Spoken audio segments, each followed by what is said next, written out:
You're listening to Business Talk Radio, where we take business to the next level. Rapping with Dr. Jacalyn connects you with experts from all over the world to help you take charge of your career, your business, and your life. Rap along with us. Visit drjacalyn.com to learn how to become a guest or a sponsor. And now, the doctor is in.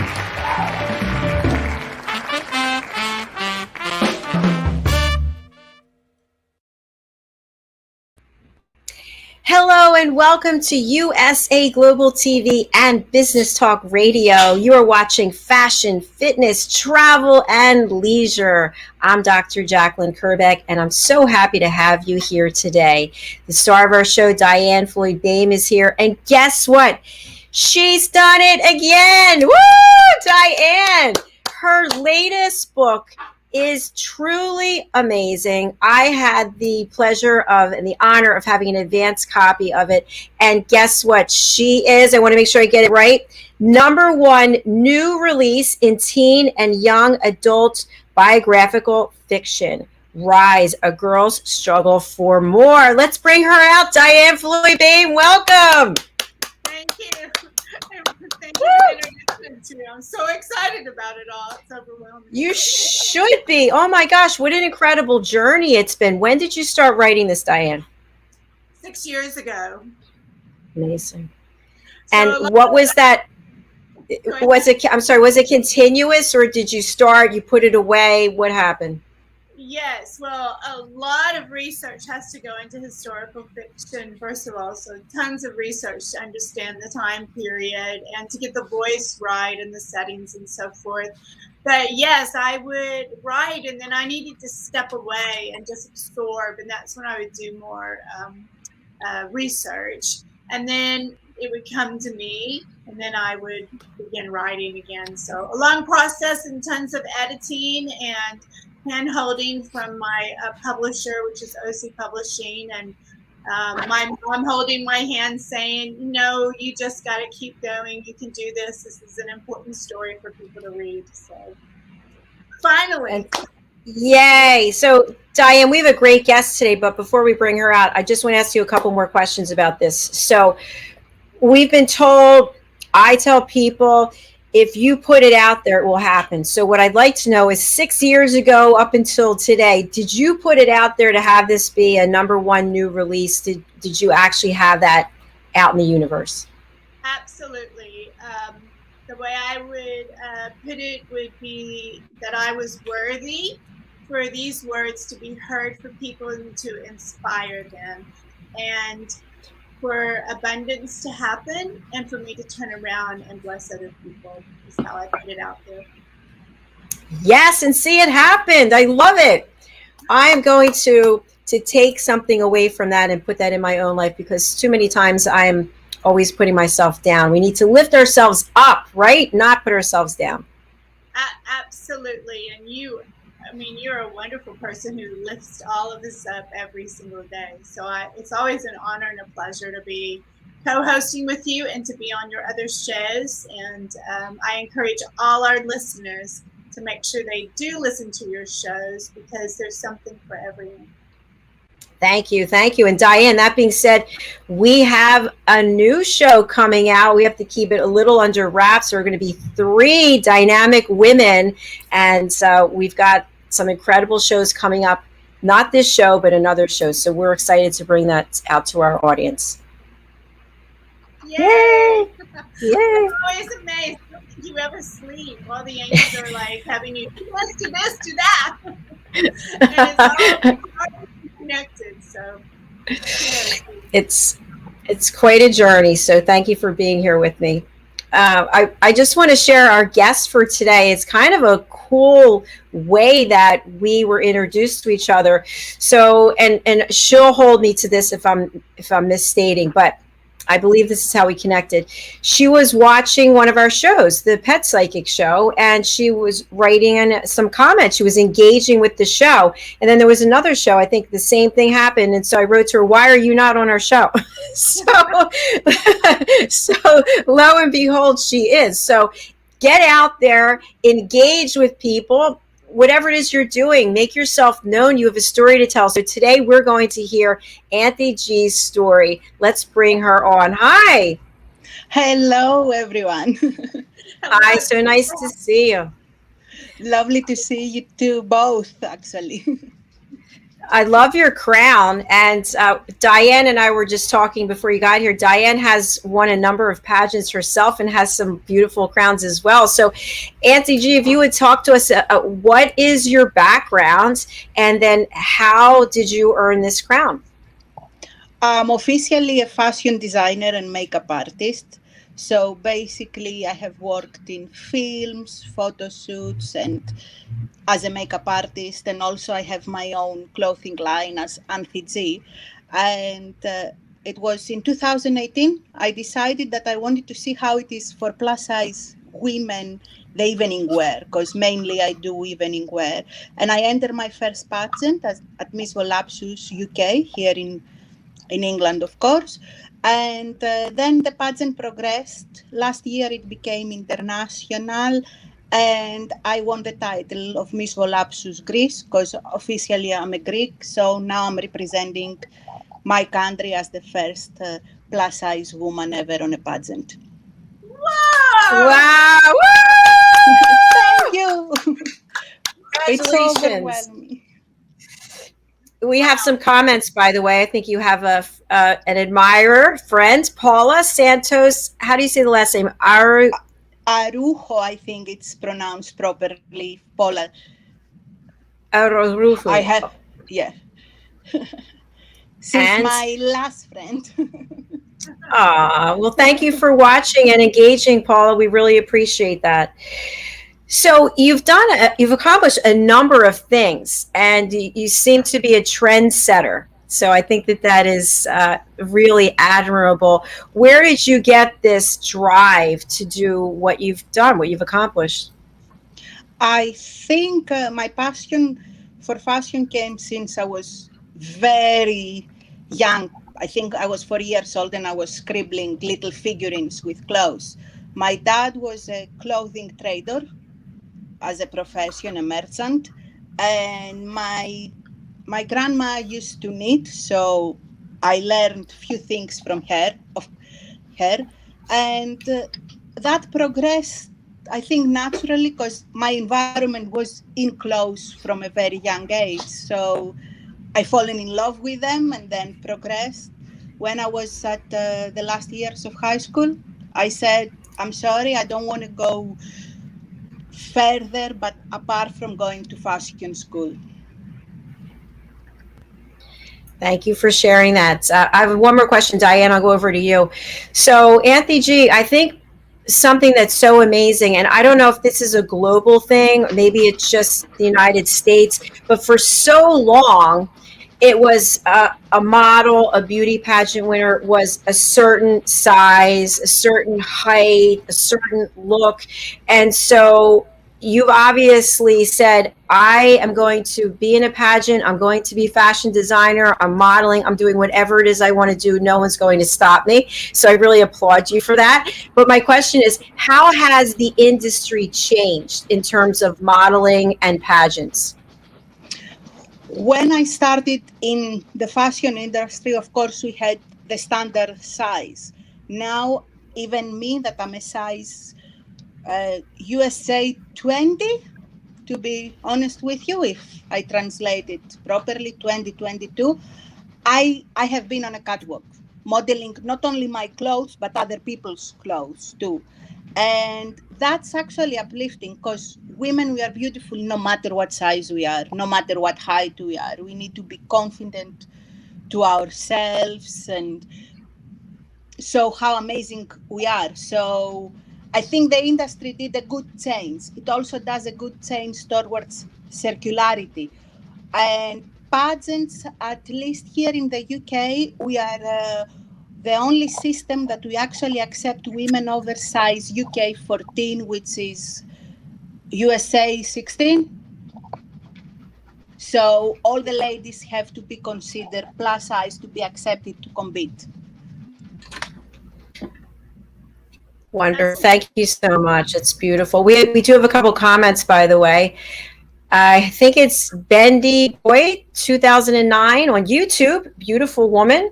And also another comment, sorry, from Paula, as I almost knocked this whole thing over. You are amazing, Anthi. Oh, that's thank fantastic. you, Bendy, and thank you, Paula. Diann, over to you. I find it exciting. I know that you were an angel in heaven when I was doing these things and participating. And we did have to be very tiny, and I had to have to really work hard, exercising. I always ate healthy. I never got into all that bad stuff, but of making sure you were tiny. But women are gorgeous, like you said, and you are a trendsetter, and you are beautiful, by the way. And you do know how to put on makeup, gorgeous. It's just your eyes are stunning, just fabulous, right? But you know, I wish we would do more plus size things, because women are supposed to have curves. We were built that way, and there's nothing more beautiful than a curve. So, yay for you. Oh, thank you. It's so lovely to hear that. And we have. You'll tell us about how do you decide how your gowns are going to be, designing them? You said you made. Yeah, I do design. I will design my gowns. We have to have our evening gown, our national costume for the competition, and then our interview wear. And of course, we coming to Nashville and the UK ladies, and we have international ladies from Australia, from Africa, from Ghana, from many places around the world. We all going to meet in Nashville in April.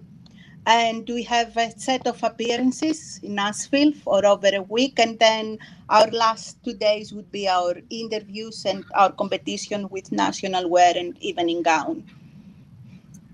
So at the moment, the house is like a little studio of creating everything for all these things. And you know what I love is I believe you were sharing how you started falling in love with fashion when you were very little.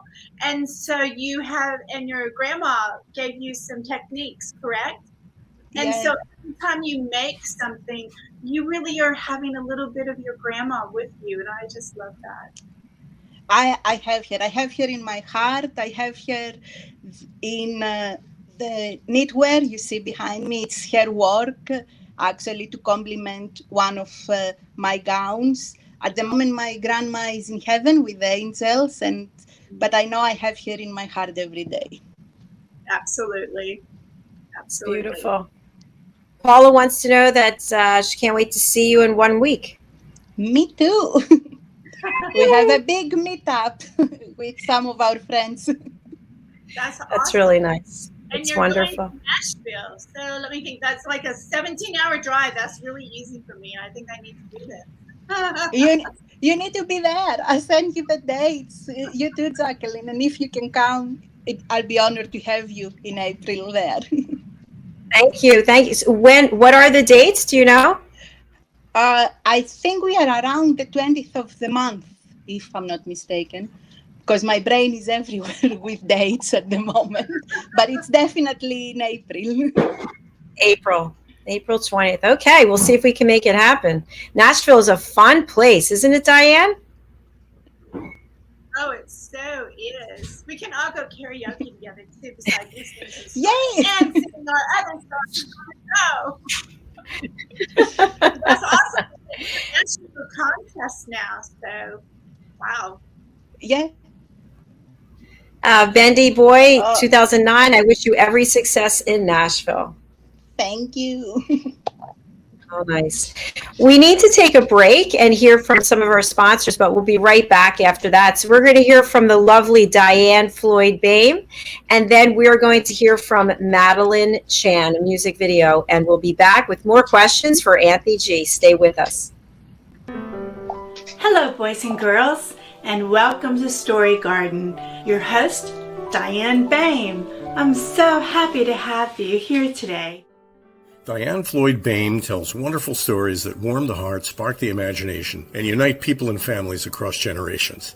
For children, Diann's Harry the Camel connects with all of us who've ever wondered how different our lives might have been if only we'd been born something better, like a wonderful horse instead of an ordinary camel. In the end, we all learn along with Harry that there's nothing better than just being yourself. Diann's Little Girl in the Moon looks down on earthbound children and wonders if they know she's just like them.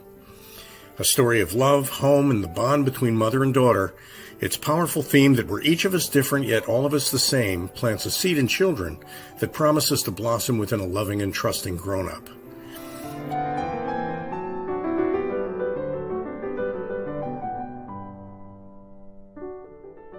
Diann's new biography, Rise, recounts the experiences of her grandmother, Ruby, to reveal the hidden strength of the human spirit. Ruby's story inspires all of us to become the best versions of ourselves.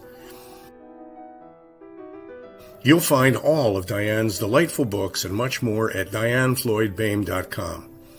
Visit DiannFloydBoehm.com. That's DiannFloydBoehm.com.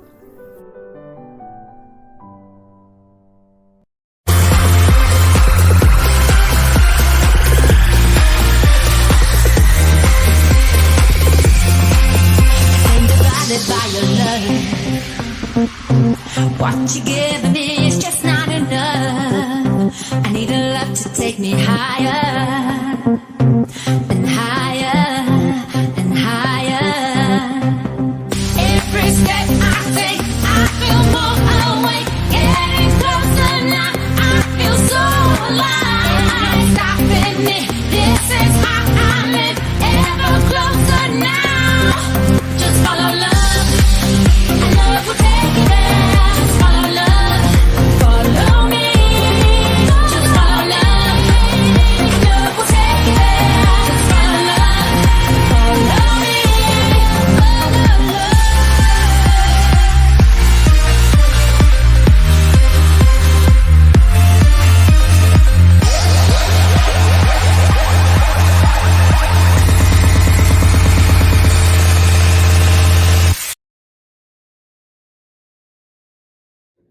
Located at 121 Haddon Avenue in Westmont, New Jersey, is Margie Cedrone, artisan jeweler.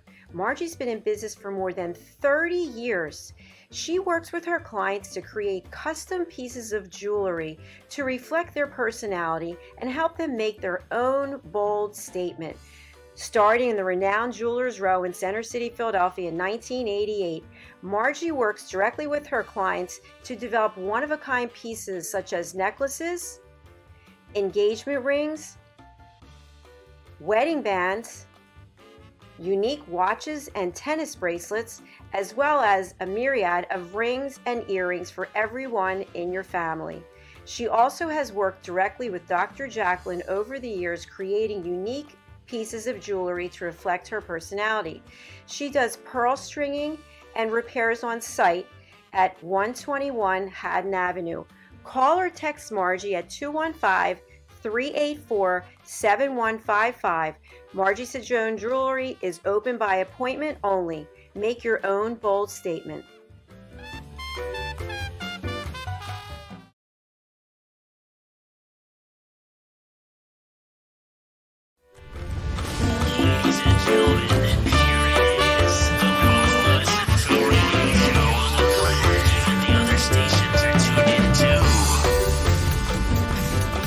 You're listening to Business Talk Radio, where we take business to the next level.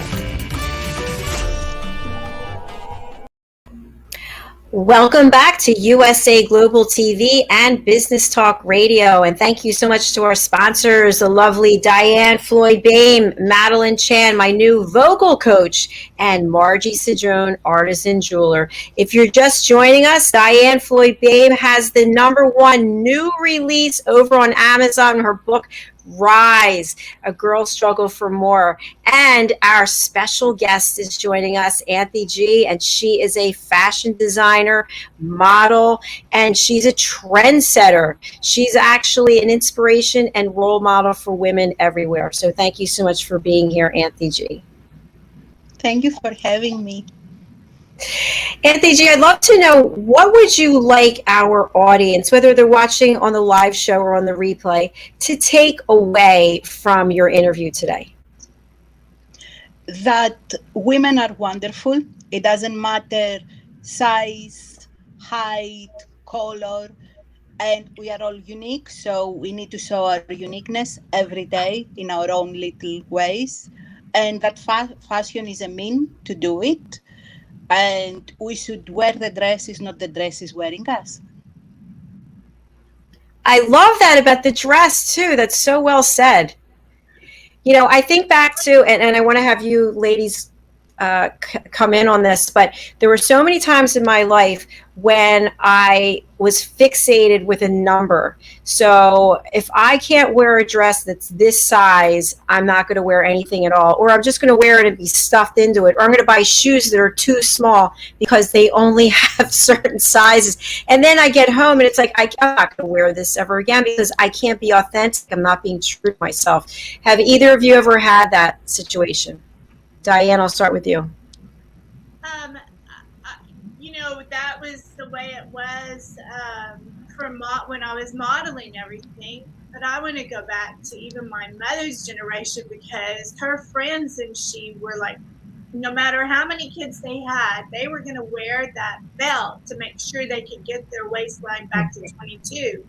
Mother had 6 kids, and by goodness, even though after having your children, your feet spread, she would stuff her foot into those stilettos, even at 77, because they make your legs look gorgeous. And then she ended up with 2 foot surgeries, but she would still stuff her feet into those stilettos because she just could not bring herself to give them up.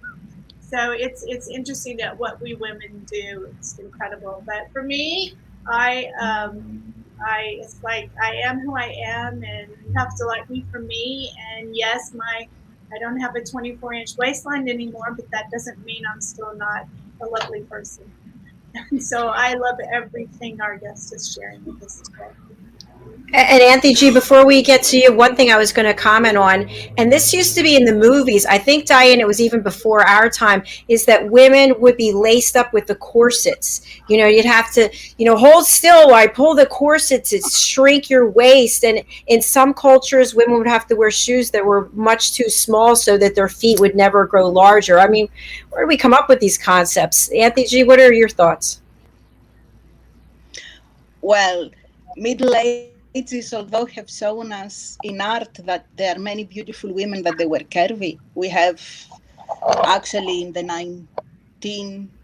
1600s, 700s, all the paintings, women are bigger size, they are curvier. So I think people used to admire that. Yes, we went afterwards to some ages that women got corseted because they thought that's the ideal of beauty, but I think it was going one with the fashion at the times, because even the bigger ladies were getting corseted because they wanted to have the smaller waist. And I think that was the meaning of the corset. Like I know from fashion history, some of the corsets used to be metal, and now it's not. It's whale bones, the ones that we're putting inside to make a corset. And of course, by the time it changes, but that's the principle, that women are beautiful no matter where they stand in time. Absolutely. Really good point. I was just thinking how dysfunctional I am, that I have a pair of jeans from, I don't know when this changed, but jeans used to be made out of actual denim, right? Do you remember that? It was actually denim, not the whatever, I don't know what material it is now.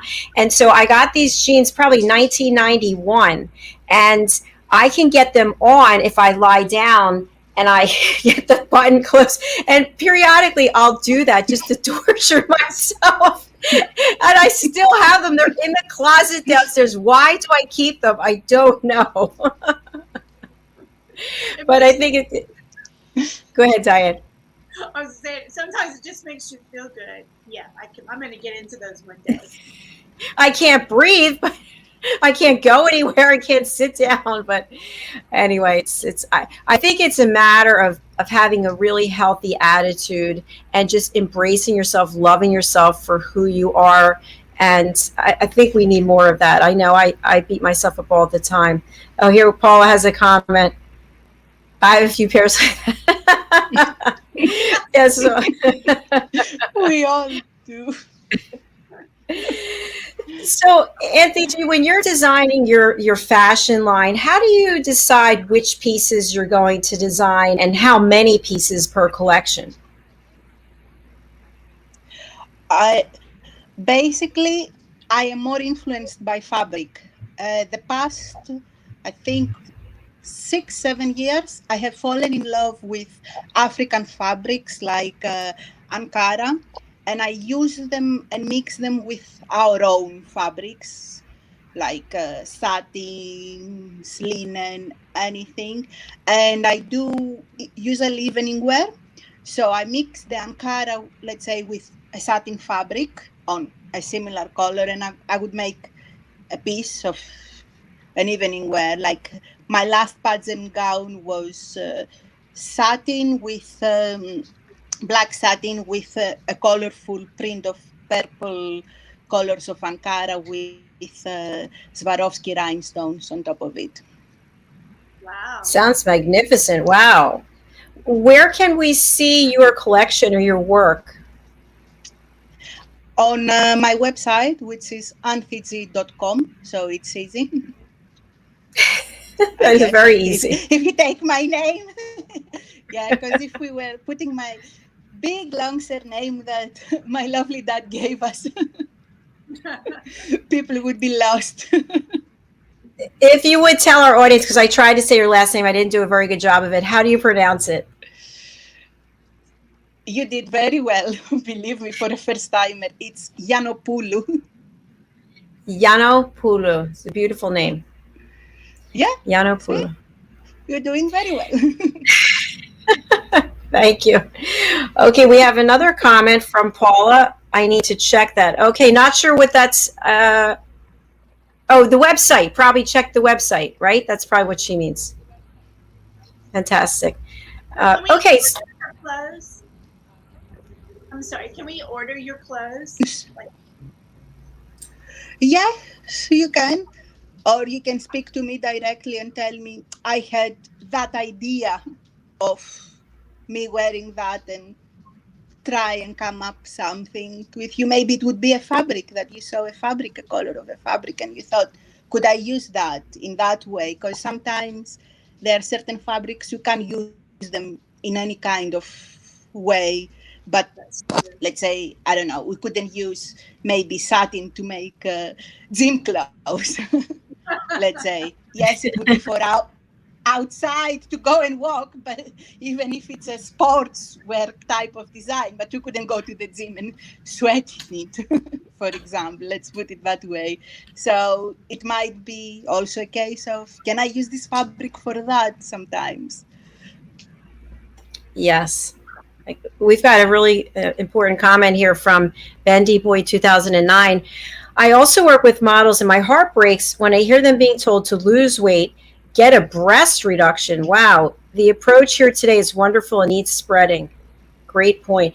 So, you know, I've never modeled. And so all I know about modeling is by interviewing people or what I've seen on television. There was a special, and I forget what the name of the model was. She was very famous, begins with a G, very thin. And I think it was like a documentary about her life. Giselle, is that the name? I can't think of it. But anyway, what is it?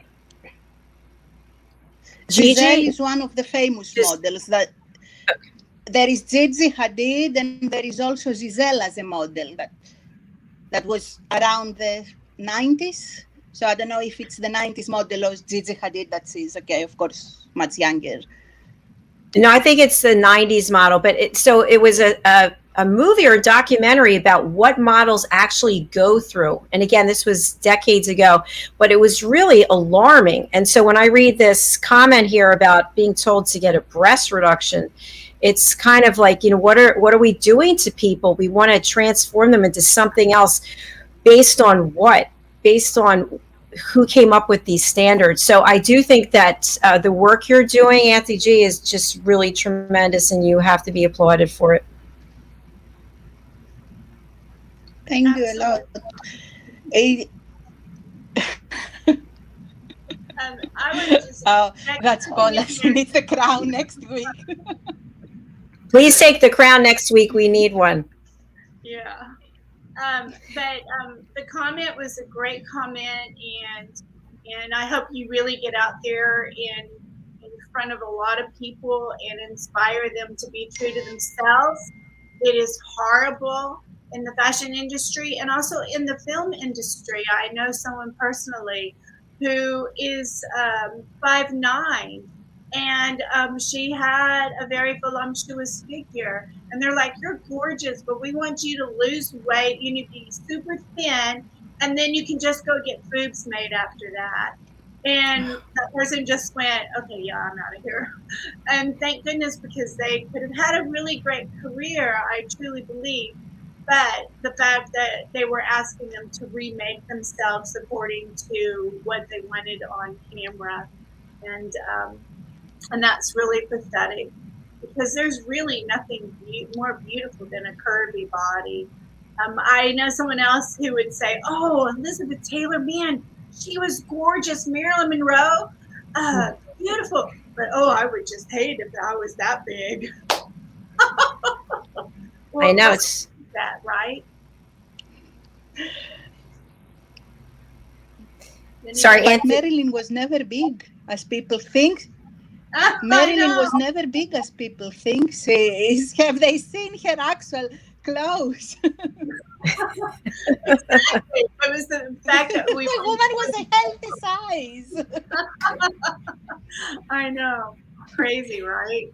So I say, if you have it, flaunt it. So I have big boobs. I'm gonna flaunt it. I do too. But most of my life I was made fun of about them, and it really had a big impact on me. I remember my mother bought me my first bra that looked like it was for the military. Like it could stand by itself. You know what I mean? It's like with the crest. I don't know. It's like you could use a crane. All right, we're coming. Use a crane. But and I'd be in the locker room and I'd have to hide because I don't want people to see. Like a lot of things that happen that it really impacts you for the rest of your life. And I remember I was in college and I was walking through the dining hall, and there was a bunch of guys at a couple tables, and they stood up and they went, Dolly, Dolly, like Dolly Parton. And I was just, I started to cry because I was just so mortified. Yeah. So a lot of therapy later, and here I am. And the thing is like you were mortified back then, but now it's amazing through maturity.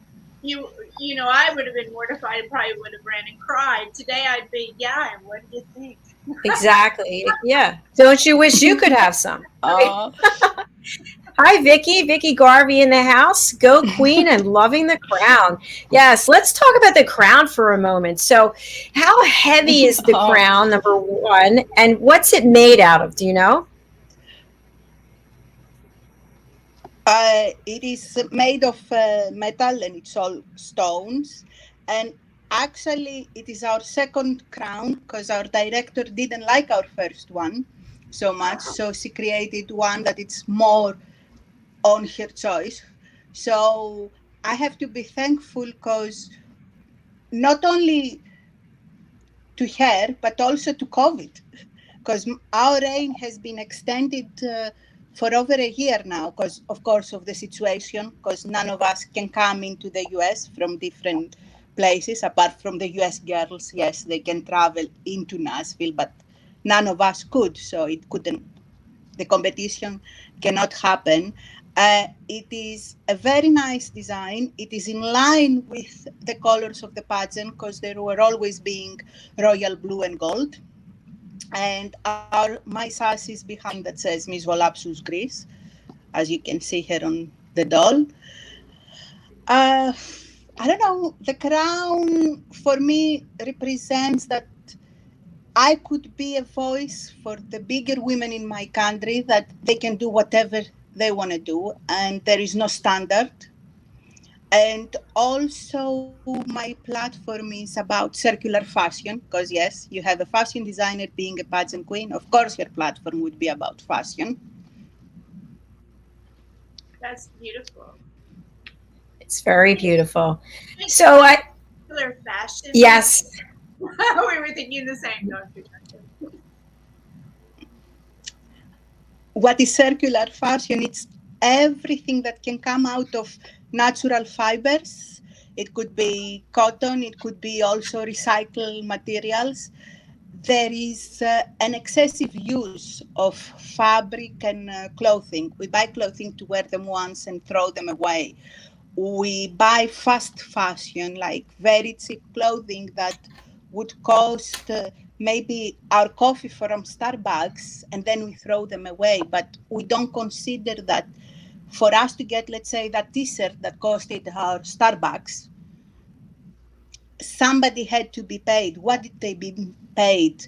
The people who made the yarn, how much did they got paid from that money you gave them that t-shirt? The people who stitched the fabric, the people who transported. So it is a very big issue in fashion, for not only for consumers but also for designers, because we're gonna run out of sources to be making ethical clothes, as we can call them.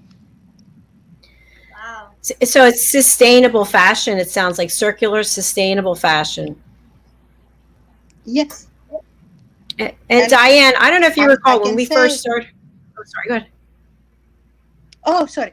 I can say that I start learning being more sustainable the past few years too, also as a designer. It takes a while. You can't say you are 100% sustainable, even if you are a designer, but you could be educated and change your ways to do things more sustainably. Wow. Thank you for that. And Vicky has a comment. Wow, that sounds amazing, Anthi. I can't remember. Forget. I can't say it. I'm so bad with names. I'm sorry. It's all Something right, I my just lovely. something I just wanted to bring up. Diann and I, when we first started this show, we actually interviewed someone from Paris, and this person shared with us that a couture gown might cost 80,000 to make. Right, Diann? Isn't that what he said? That's what he said. $80,000 to make, and it might take a year, and so many people have work because of that. But then the gown can't be worn again, because once you're seen in that gown, how could you wear it again? So I was thinking during that interview that it's kind of like, well, what about when the natural resources run out, like what you just said, Anthi G, or how is the material being made? Are those people who are making it, are they working in good conditions and being well paid? So I think all these things come to light, and we have to be more conscious and cognizant of it. Absolutely. Of course, because I don't know if you heard what happened in Rana Plaza in 2013. The factories in India collapsed and killed I think about 1,500 people that they're working in there. And they were all factories working for big brands, designers, everybody. But then they were also working on fast fashion. But the conditions weren't the best for these people, and there were so many victims. Women are exploited, children are exploited in fashion. Yes, there is the glamorous part of fashion, and there is the historic part, and also the part that we all admire. I admire couture because, yes, it takes so many hours. It takes very skilled women and men that they do even from the smallest thing, maybe the little buttons that we will put, because they could be embroidered. The embroidery is everything. Yes, they are all artisans for me, and they need to be paid. And yes, a gown can cost that much, but also there is the very horrible side of fashion, like human trafficking. and people don't know that. So true. There was a show on many, many years ago, and I'm not going to say which designer because I don't want to get myself in trouble, but a very well-known handbag and shoe designer who moved also into jewelry and haute couture had a factory where there were knockoffs being made. So it wasn't their factory. Someone else had a factory making knockoffs of this main brand. And you could go to New York, to a certain part of New York, and people would have these big vans and they'd have them open and you could just go and buy all of the knockoffs. And so somebody did a story about this and how young children were being put to work in these horrible conditions making these knockoff bags and knockoff shoes, and they were sleeping there. They were there around the clock in this factory in these horrendous conditions. And then I was really surprised by the number of people I knew who still went and bought the knockoff bags, knowing that this is the environment that these bags were being made in. So I hope that still doesn't go on, but I don't know. It does. It does.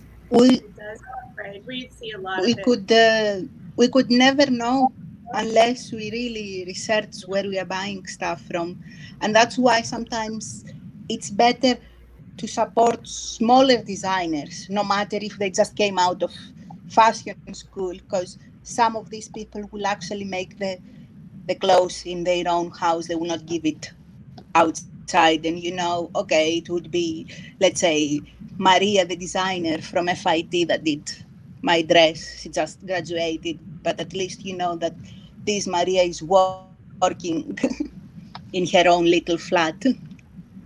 Good point. Good point. Also, a good point by Vicky, the dark side to the fashion industry. Thank you. Anthi G, I'd like to move now to talk about makeup. Makeup artistry, I think, is so important. How someone can have their whole look transformed by the application of makeup. And of course, we know there's all different types of, I don't know what the word is, but there could be makeup that's done for film, right? Makeup that's done to transform someone to look completely different. There could be makeup work after someone's had surgery, and then just general makeup work or makeup for being under a certain lighting. So it really is an art form. And I'd love to understand which part of the makeup industry do you have people come and see you, or you work somewhere where you help create a look for someone? What is your involvement with the makeup world?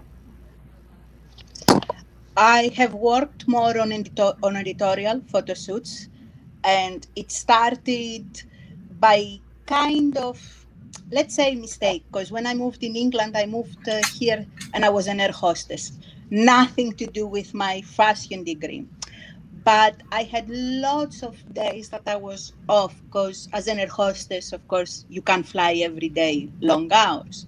So I went and I took a makeup degree and I started working on photo shoots and then a bit on video clips and films. I don't do prosthetics, as we call them, which is the enhancement of people, maybe put you a fake nose, create you, I don't know, dragon ears or dragon skin. I don't do that type of work, but I can do more of the beauty side of work as a makeup artist.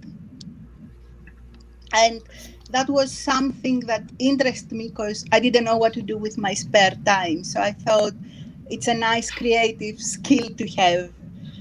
And actually that brought me back into fashion, because on my first movie, the still photographer I was working on the film set knew I was doing clothes. So he said to the film production that Anthi does clothes, we don't have a costume designer, maybe she could do our costumes. And that's how I actually did my first gig also as a costume designer inside the film. Congratulations. Fantastic. Makeup is a tool to magnify the beauty that already exists. I love that. I also was a makeup artist on the side for about I think 5 years with Clinique. I don't remember. I was also with Chanel and Laura Mercier. And it actually came to serve me well because when I started broadcasting last year, I'm here on an island. I do all my makeup. So I know how to do everything. I'm not saying I do it perfectly. I think the false eyelashes are always a challenge for me because it's hard to get them exactly where they're supposed to go. But I just love it. And then tomorrow when I go to yoga, I won't have any makeup on. I'll have half eyebrows. It'll be okay too, Diann, what's your experience with makeup? Makeup is transforming for sure, and I like to think of. I enjoyed the comment that we just had because we are all beautiful, and so it's a palette. Your face is a palette, and you just get to have fun with the artistry of the painting of the face. And I don't wear any makeup at all unless I'm on camera or going to church or something because I wouldn't want to scare anyone. But I want my skin to breathe naturally. So anyway, but I do love makeup and I always have, and played with it ever since I was little because my mom, my grandma, my Aunt Pat, they were all about makeup. So I was like, oh, I want to paint too. And like, no, you're too young. You're not going to put that on your skin. But every once in a while, they buy me little Playgirl. Do you remember getting little Playgirl lipstick? And Yes. You didn't really paint, but you could pretend. Definitely. I remember that. Well, something that I found when I was doing the makeup artistry work is when you had somebody in your chair and they came in and they wanted to try on certain products, we would try to get them to look at the full line of products, right? So you start with the cleaning the skin, moisturizing it, and then the primer and so on.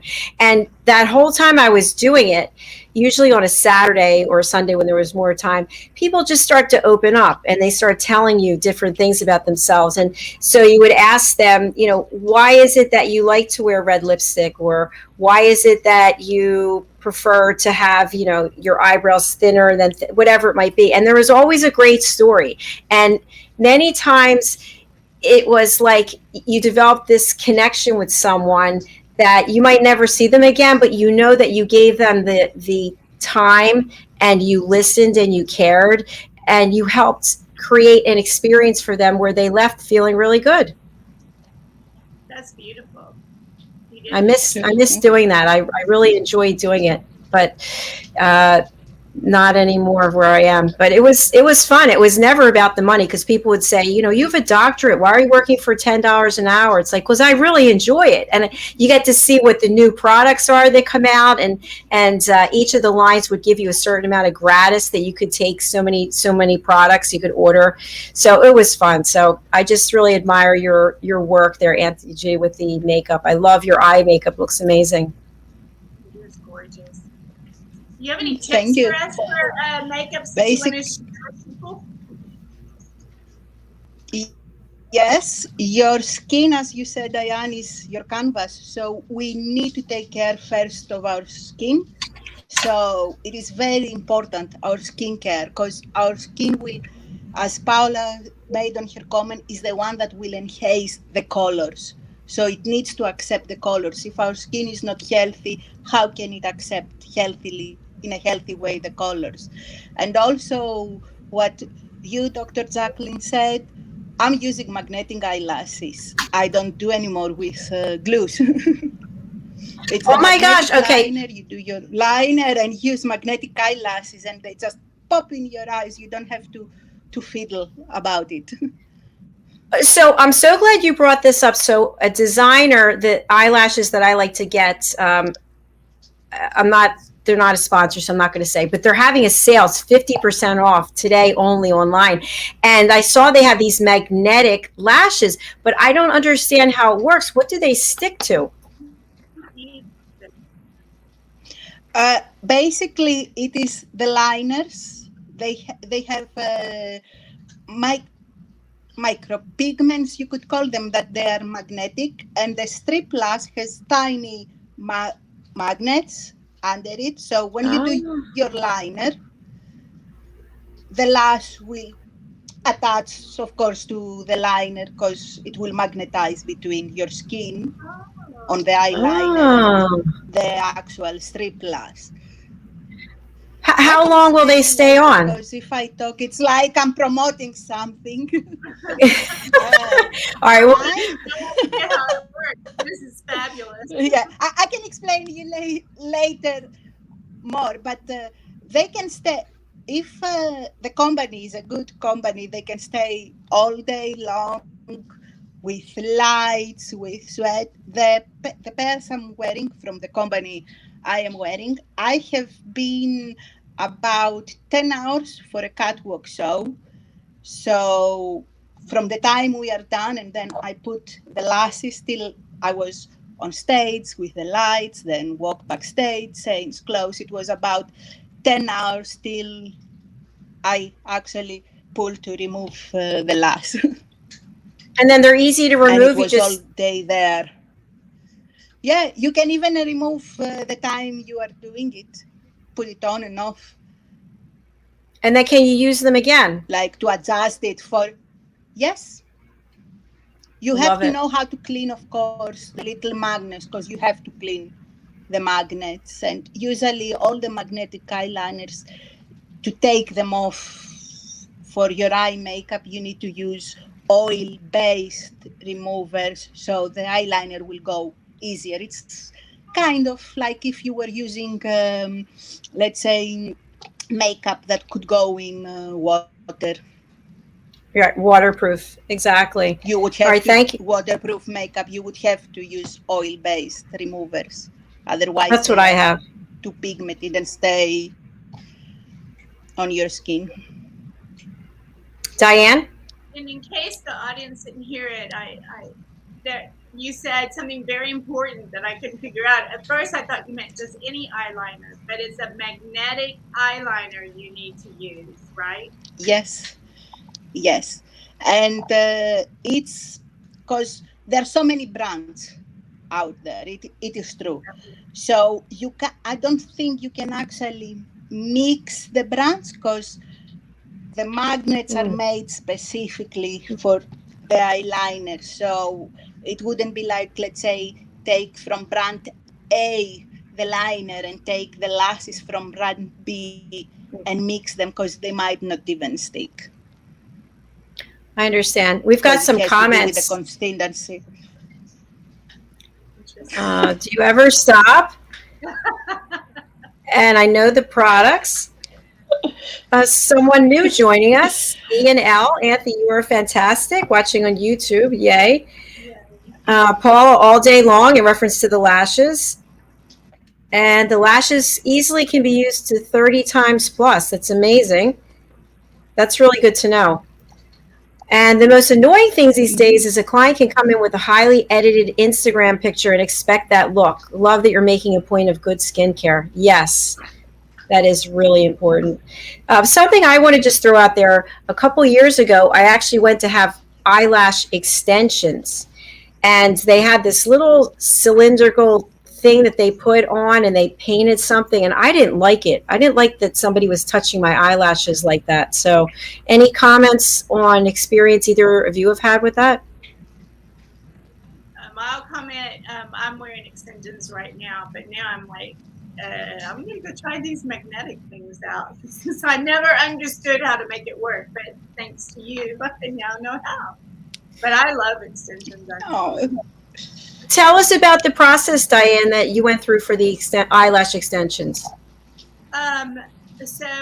Yes, of course, they have to put that little white thing down here so that to protect your eyes, and then they get to work up here. But it was painless and relaxing. I fell asleep once. I probably snored. How long do they last, Diann? The ones that I do, I make sure that my eyelashes can breathe. So mine can last up to 2 to 3 weeks. But I just generally always do 2. So like today's 2 weeks, so I'll jump in the pool and I will enjoy having them disappear. And then I'll start all over again on next Thursday before your show. Or our show, I should say.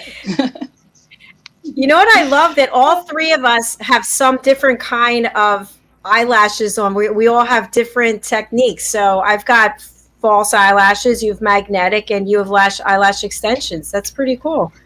We've got more comments. The best is you can use them during the day and remove them at night and reuse the next day. So I guess that's the magnetic ones. Question: are they kinder to the natural lash? So I think Bendy Boy's referring to eyelash extensions. I don't know, or magnetic, but let's answer both. Diann? So the kind I use, yes, are more natural so that my eyelashes can keep growing, because I put on this particular brand that helps grow eyelashes. So I can still put that on at night. So once my extensions are off, then I'm like a mascara queen. Kind of like you, Dr. Jacalyn. I cannot make it thick enough and long enough. I'm like, I hope to. But yes, mine are very, very natural and are very kind to making sure my natural eyelashes keep growing. Fantastic. Thank you. Anthi G. Yes, the magnetic lashes are also kind to the skin, to your own lashes, because actually you don't keep them on. They don't have any weight towards you. So you just put them on when you need them, taking them off when you don't need them. But for people who actually would like to feed their lashes and they don't have, I'm not a doctor, but they don't have any allergies to castor oil, it is the most inexpensive way. Have like a spoolie that we put our mascara on, dip it a bit in castor oil, of course, take away the excess, and every night actually put castor oil in your own lashes. It helps the growth of the actual eyelash. Oh, wow. But castor oil. I'm saying that, but if somebody has allergies to castor oil, they shouldn't do that, of course, because it will create problems. Disclaimer, don't use it if you have allergies. Diann? Before the show ends, unless we need to bring you back, of course, is I would love to know how you felt that first time you were going to do this catwalk, and then where you are now in the feeling of catwalk. Did you go from insecurity now to look at me?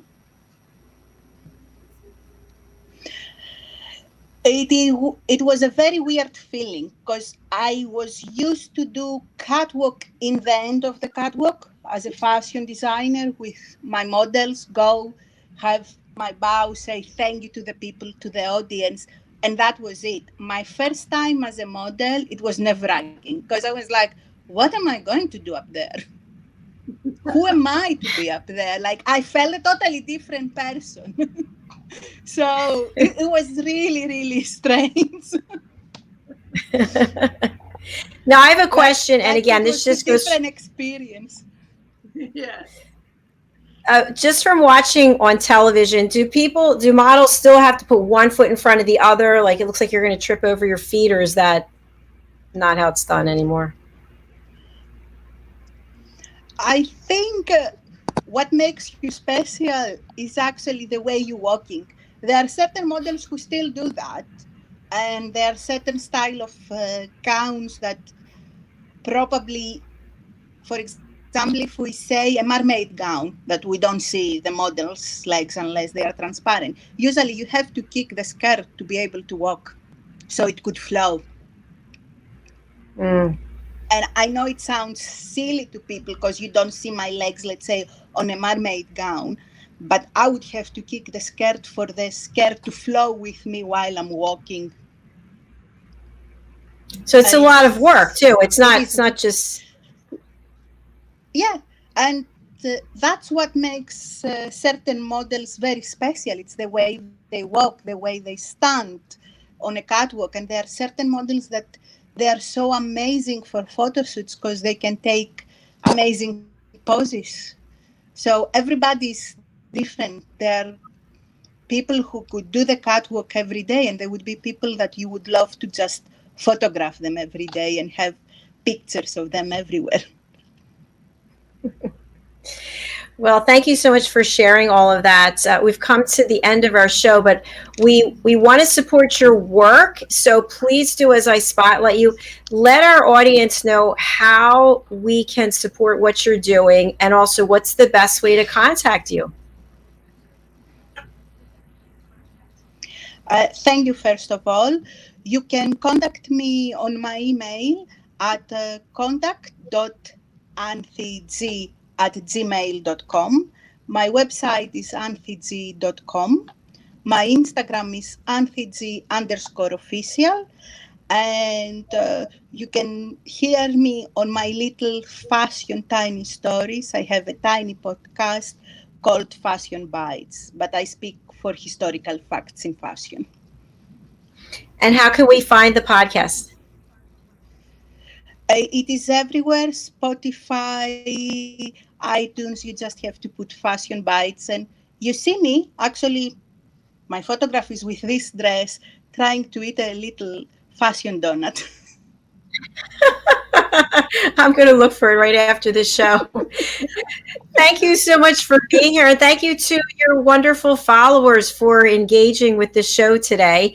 And anybody who tuned in late, I see we have some more people. You can watch the whole interview over on our YouTube channel, which is USA Global TV. And we've got a comment from Paula. See you very soon, gorgeous. I hope you guys have a wonderful connection and meeting next week when you get together. Thank you for having me, and lovely to meet you also, Diann. Thank you, Jacalyn, again. Thank you, Tracy Simpson. With you. It's been wonderful having us. That's right. It's much later there. I forgot it's after 10 o'clock. So, well, thank you for staying up late to do. 6. Oh, it's 6. Okay, 6 good. PM So now, if I'm not missing. Fantastic. Yeah. Well, we'd love to have you back. There's so much more to talk about. And please do feel free to sign up anytime in the future, as well as your friends. We'd love to hear what's going on with them as well. So thank you so much for being here. Thank you. Thank you. Thank you. Bye-bye. It was lovely. Bye. Bye. Bye. Oh, she's so wonderful and sweet and just so inspirational. Isn't she, Diann? She absolutely is. And I really hope she wins in Nashville. Yay! Get up there. We're putting it out there to the universe. Anthi G wins in Nashville. There it is. Right. That's right. But what a great show. I mean, not only just tips, but what an inspiration she is for all of us women. So I really liked what she said at the end, fashion donut. I want one of those. I'd like one as well. Oh, Diann, what do you have planned for you now that you've got this incredible accomplishment over on Amazon with your new book, Rise? What's next for you? Thank you. Well, actually, I'm just going to take a deep breath and enjoy the weekend. So I'm excited. My husband and I, we enjoy going to different garden centers around the area and different towns, really, and just absorb the beauty of the garden centers. It's such a fun experience, and then come home with some things to plant, whether it's flowers or herbs, etc. So weekends are all about just taking a deep breath and bringing in more inspiration and start writing again on Monday. I like the fact that you're going to give yourself some time and you're going to acclimate with nature and just take some time for self-care, because as Anthi G was talking about, you know, our skin, we could put makeup on top of anything, right? But you have to have nice skin. If your skin's not nice, the makeup's not going to lie right. And then you probably get more breakouts and clogged pores, and you have to take time for self-care. So good for you. Yay. Thanks. And what about you? What are you up to? Actually, as you know, it's a big holiday here in the States, Labor Day, and our family will not be visiting because my eldest nephew and his wife are expecting a baby on Monday, their first baby, so I'm excited. So I will be here actually working, and I'm excited because, and I know you know this, I've got an online seminar called The Power of Listening that is 90 minutes where I will be doing something really kind of cool. And I'm just going to say it in public now because I'm excited about it. But I'm partnering with a friend of mine who has this online platform. So when people come to the seminar, they'll watch a number of very short video clips. And again, the name of the seminar is The Power of Listening. So I have to develop these clips. Each clip will be in reference to two people having some kind of conversation, whether it's personal or professional. And there will be key mistakes that are made in terms of listening.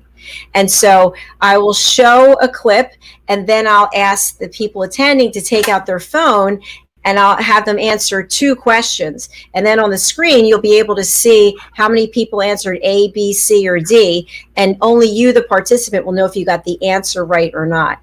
So there'll be 10 of those with 2 questions. And then at the end, there will be a video with 2 people having a much longer conversation, maybe 5 or 10 minutes. And then I'll quiz the attendees again to see how much they remember what they got out of the training. So that's what I'll be working on.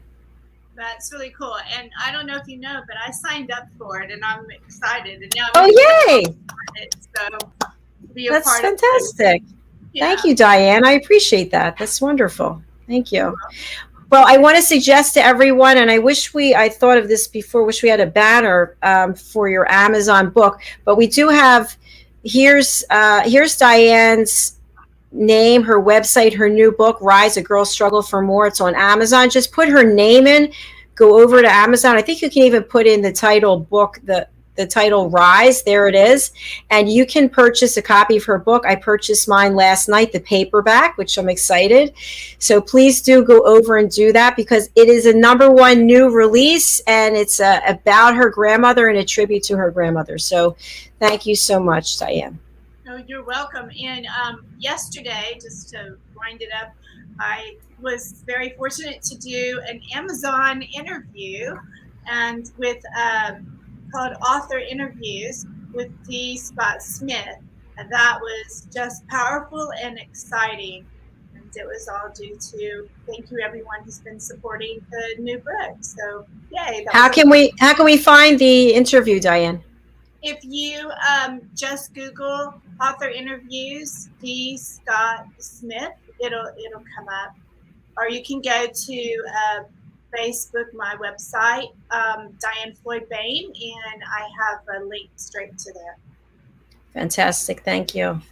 Well, it's been a pleasure having you here today, Diann. I hope you have a wonderful rest of your weekend. Enjoying your accomplishments. You put it out there 6 years ago, and look at you now. So way to go. Thank you. I'm going to put on my Aunt Pat's crown and honor of her. This crown is from the 1940s. Woo! It's beautiful. Beautiful. You wear it well. You have a great weekend, and I'll speak to you soon. Thank you, Diann. You as well. Bye. Bye. We've got some other shows coming up today, and let me just go through them quickly. So we have the Talking Heads, which is our presentation platform where experts from around the world come and present lessons to help make us better personally and professionally. If you'd like to be a talking head, you can schedule an interview with me or someone on my team by going to Jacalyn at drjacalyn.com. I'll look for my banner in a minute. So we've got the Talking Heads coming up. We've got 3 powerhouse women who are presenting today.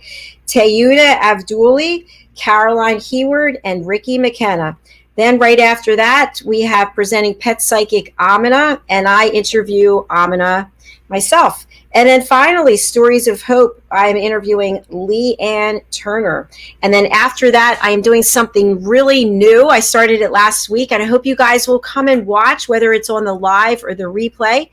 It's 8 minutes with me live and my role as the listening mentor. So I'm a certified life and career coach. I'm also a certified meditation and yoga instructor. So I actually guide us through ways to be more effective communicators. So on Wednesday, I gave part 1, which was tips to be a successful communicator. And then yesterday I did part 2. So there were 10 tips altogether. Today I'm answering your questions. So Friday will be answering question day. I will answer 2 questions.